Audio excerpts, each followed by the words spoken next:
Kita akan bahas mengenai kandidat pelatih Timnas Indonesia bersama dengan analis sepak bola Wesley Huta Galung. Selamat malam, Bung Wes. Selamat malam, Mas Bray. Bung Wes, di Jakarta nih, Timur Kapadze, apakah ini jadi sinyal yang begitu kuat jika Kapadze lebih intens dengan PSSI dibandingkan 4 kandidat lain kalau misalkan emang Timur ini masuk kandidat? Bisa saja ya. Ini menariknya membahas sepak bola kita, membahas federasi kita penuh dengan lika-liku dan drama-drama yang menarik untuk terus kita bahas. Tapi kalau Timur Kapadze sudah mengundurkan diri dari tim nasional Uzbekistan setelah Cannavaro menjadi pelatih kepala untuk tampil di Piala Dunia, bukankah ini bertolak belakang dengan pernyataan Pak Marji bahwa 5 pelatih yang mereka sedang dekati itu masih terikat dengan tim lain. Itu pertama, Mas Ibrahim. Yang kedua, bagi saya adalah se-urgent apa, sepenting apa diadakan jumpa pers untuk mengatakan kami punya 5 kandidat. Apakah ini karena tekanan kemarin dari supporter di kantor PSSI? Apakah ini sudah menjadi bagian strategi untuk mengulur waktu karena mereka belum punya sebenarnya? Karena tadi saya sepakat Januari itu paling terlambat kita sudah punya pelatih tim nasional. Nah, lalu kita lihat lagi urusannya dengan KNVB, Federasi Sepak Bola Belanda. Kita punya kerjasama Januari 2025 kan kita tanda tangan kontrak. Di dalam poin-poin itu ada pertukaran pelatih, ada pengembangan pelatih. Apakah kemudian ceritanya kan sama nih? Yang saya bisa baca situasinya adalah kita nanya lagi ke NTB, pelatihnya mana lagi dong yang nganggur, yang bisa kita buat kita, bisa jadi begitu kan?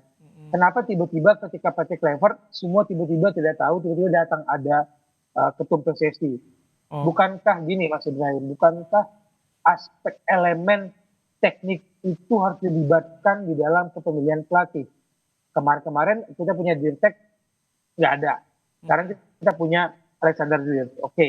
Tapi ketika Esko, kita bicara ketum sampai Esko yang bersuara, yang punya power untuk memilih pelatih, adakah elemen orang yang berbau-bau teknik sepak bola sehingga dia paham bahwa pelatih itu ketika dia presentasi programnya harus begini. Kalau menurut Anda saat ini kondisi di PSSI sendiri bagaimana untuk menggodok sosok pelatih? Ya, itu sebabnya saya menyambut baik kalau Dirtek dilibatkan. Jangan lupa kita juga punya penasihat teknis. Kita punya banyak warga Belanda di dalam federasi ini yang bisa kita libatkan. Kalau benar-benar kita mau berubah lah, nggak lagi seperti kemarin. Istilahnya kan Pak Erik dituding one man show tuh dalam mengelola tim nasional. Nah sekarang sudah ada perubahan. Semoga perubahan ini juga tidak terlalu dibumbui drama-drama karena saya masih terus mencermati, menyoroti aspek komunikasi federasi kita. Dan sekarang tampaknya memang epicentrum mengarah pada sosok Timur Kapadze, walaupun belum dijelaskan ada kode dari PSSI. Tapi bicara sosok pelatih yang satu ini menurut Anda, Bung Wes, sesuai tidak karakternya dengan yang dibutuhkan oleh Timnas Indonesia? Pertanyaan yang menarik. Kalau dulu Esko kita mengatakan kita punya tim kepelatihan terbaik karena banyak pemain naturalisasi kita, diaspora kita berasal dari Belanda, apakah kemudian ini menjadi fondasi tim nasional yang sama? Kalau bicara gaya bermain, ini kan berbeda.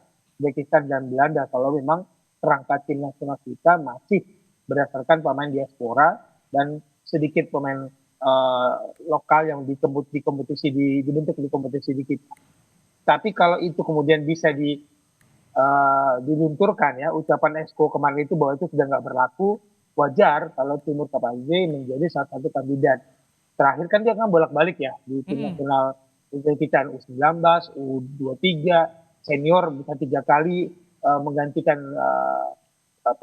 peran pelatih sebelumnya, dan terakhir ini kan dia tidak kalah tuh 8 pertandingan Uzbekistan dia beraih 5 kemenangan dan 3 imbang tanpa kekalahan di periode terakhir dia melatih Uzbekistan. Jelas kalau itu jadi track record, yang nggak setimpal sama pelatih sebelumnya yang kalau dibilang track record pelatih jauh. Jadi secara kepelatihan, secara teknis jelas kita bisa menganggap Timur Kapaze cocok buat tim nasional kita. Hmm. Tapi kalau kata-katanya bahwa kemarin soal komunikasi lah, soal gaya bermain lah, semua orang akan menunggu racikan itu. Apakah pemain menyesuaikan diri dengan pelatih atau pelatih yang menyesuaikan strategi yang cocok untuk pemain yang ada. Kan ada dua hal yang itu bisa disatukan, tidak boleh dibenturkan tuh Mas Bram.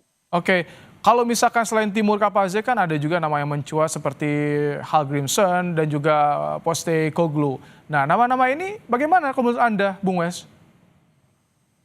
Pertanyaan itu kembali dengan jawaban tadi, pemain mengikuti gaya pelatih atau pelatih yang bisa mencari racikan cocok untuk pemain. Pertanyaan berikutnya, ini kita cukup nggak Mas Ibrahim?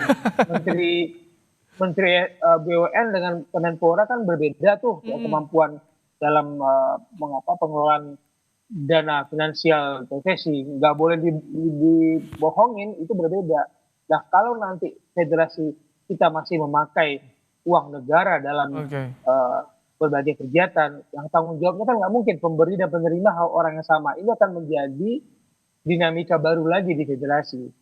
Oke, ini dengan agenda di tahun 2026 termasuk Piala Asia 2027. Jadi idealnya kapan sih? Lagi-lagi bicara soal waktu. Menurut Anda idealnya kapan kita harus punya pelatih definitif? Paling telat itu memang awal Januari sudah harus mulai. Karena ada FIFA Series juga kan yang kita masakan untuk FIFA Matchday. Jadi kalau saya sih berharap siapapun pelatihnya Mas Ibrahim, jangan terlalu sering tidak berada di Indonesia. Sering-seringlah nonton sepak bola Indonesia dan sering-seringlah berdiskusi dengan para pelatih yang pernah atau bisa menjadi partner dalam membangun sepak bola Indonesia. Jadi jangan seolah hanya datang pas saat mau bertanding, tim ini dikelola dengan cara instan seperti di luar negeri, di Eropa sana. Berbeda jauh. Kita berbeda jauh, tidak bisa disamakan dengan negara-negara lain. Jadi siapapun pelatihnya, Mas Ibrahim harus lebih mengenal sepak bola Indonesia, budaya Indonesia, dan bermainlah yang baik dengan federasi. Jangan kemudian kita menjadi penonton di drama antara pelatih dan federasi. Karena banyak cerita sejak zaman Sintayong itu kita banyak cerita yang nggak bisa kita publish di media massa. Oke, jadi semakin banyak drama ya di sepak bola kita tentunya. Bung Wes, terima kasih untuk ulasannya di program Kompas Malam hari ini, Bung Wes.